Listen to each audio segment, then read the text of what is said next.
Well, hello, friends and clients, and welcome to part 4 of my Arctic expedition on Quark Expeditions. My name is Dr. Gary Senderoff with Cruise Planners, your leading polar expedition advisor. So enjoy your day here in New London and Skansbukta, and please feel free to email me. You'll have my email at the very end of this video to get the best value on expedition cruises. Enjoy, because it is a beautiful yet chilly day here.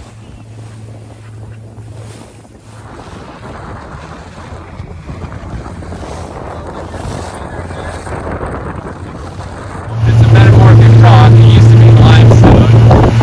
Very common building material in the early 1900s. A lot of buildings made out of big marble bricks. But it's not a very high quality marble. So the venture didn't prove to be too successful.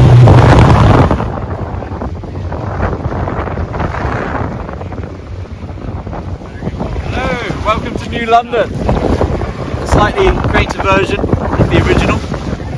But we have a group split here, I think, medium fast and medium slow, yes? So you got your life jacket bucket just there, and then the medium fast is sort of ahead of the line of ropes guiding you the other side of these ice blocks, and that's with Tara and Michelle. And the medium slow, you'll be joining Ryan or DT. So if you slide on up to the front, swing your legs to the ocean, we'll see you back here about 5:30. Hello, Shane. How's it going? How you doing, man? Oh, it's all good.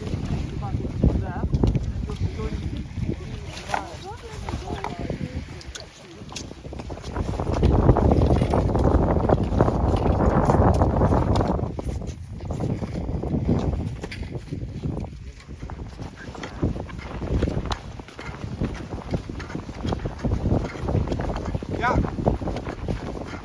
After Ernest Mansfield. He's the head of the company, the NEC, the Northern Exploration Company. And the buildings that were here, all built around 1911. And his idea with establishing a camp here was that there was huge profits to be made out of marble. They thought this was going to be not a gold mine, but a marble mine. And in fact it was. They thought there was about 25 different types of marble here, 14 of which were going to bring huge profits. They found out later on, as they transported them back to London, that they were of quite poor quality and in fact pretty worthless. Because of the freeze-thaw action that you get here in this part of the world, they would crumble as they arrived. You can pass this around. It's a bit of the different types. Sorry if you were videoing me. But here, the Sisselmen come here during the summer, and often when we come on our voyages, they'll have a boat tied up and they'll be out here. Sometimes they've got a dog with them. Of years past, the lichen is now taking back over. Yeah, pretty cool that these things are still around. Very well preserved in these environments.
historical sites here which are pretty interesting. But you will receive information from our expedition leader when we get there. It's a perimeter landing, which means that we have several people making a boundary around for the polar bears, of course. So yeah. It's a really short distance from the ship. Here. Perimeter landing significa que no podemos pasar de los perímetros donde están. Es más para conocer el tema de la historia de este lugar. Uy, mira, el landing. Hello, welcome to Skansbukta. So we've got our little perimeter here up to the end of this lower land, and then sort of ends over on that side. Laurie's up on that high point up there, so you can get a little bit of elevation and join her. Or just behind the hut as well, Manda's going to be there, you can get a little bit higher. It is quite deep snow in the central area, so staying to the sort of track out around this side, and then there's some skidoo tracks on this western side as well, so that make it a lot easier underfoot. You risk to go into the central area, you do so at your own risk. And then yes, you have an hour and a half, so we'll see you back here for 11 o'clock unless you fancy going back earlier. We'll do a quick run by the bird cliffs, but I'm afraid it's just northern fulmars that we've seen there this morning. No puffins quite at this time, but perhaps they'll be there in an hour and a half, eh, Paula? Yes. Okay.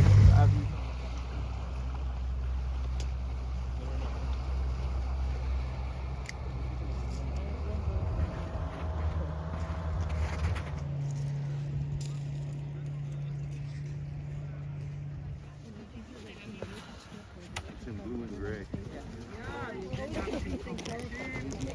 What did you do for mom lately? I had to keep that. Well, I have In the early 1900s, at some point there was a guy with his wife, and the wife fell ill, and then she died. She passed away, and she was buried around here. I don't know exactly where, but this guy never got over that, and he stopped coming wintering, basically. And now I don't know who uses it, but I was saying that a lot of the trapping huts are owned privately.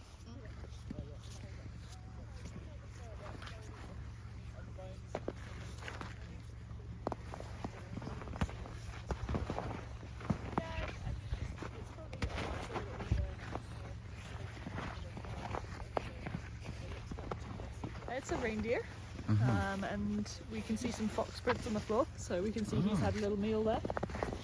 And yeah, we're not really sure what happened to the reindeer. Maybe it died of natural causes, maybe not. And yeah, it looks like all the predators around here have been having a little feast. So the reindeer would likely have died of natural causes. And then once it's dead and on the floor, then the foxes come and have a field day. Dinner.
Calor.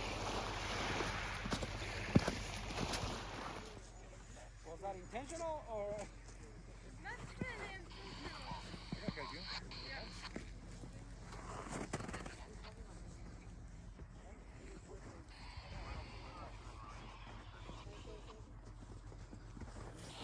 So this boat is from 1910.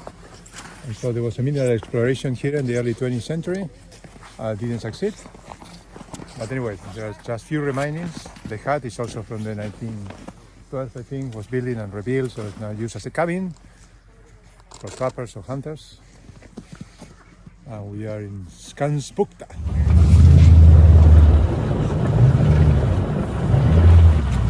See you next time. Bye-bye. Come back soon.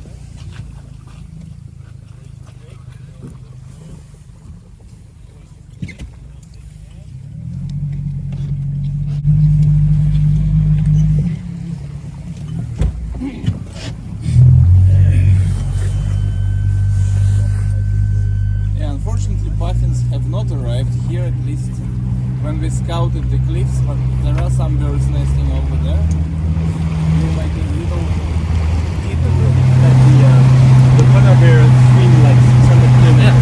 It means they don't eat. No. So they do it like for a week.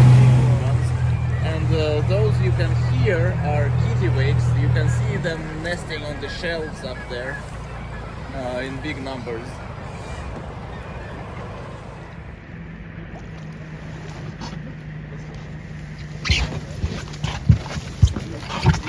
Guys are not very good flyers, even they can take off the water, but they're very good divers. They actually can fly and dive down to about 30 to 40 meters to catch some fish underwater. There it goes. Really?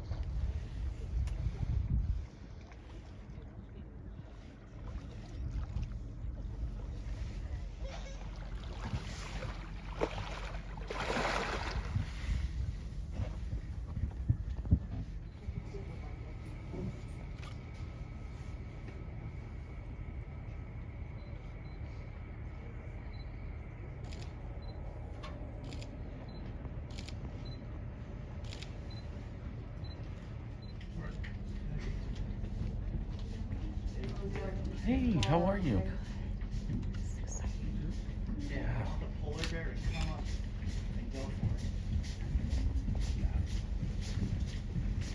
What a cute little face it has.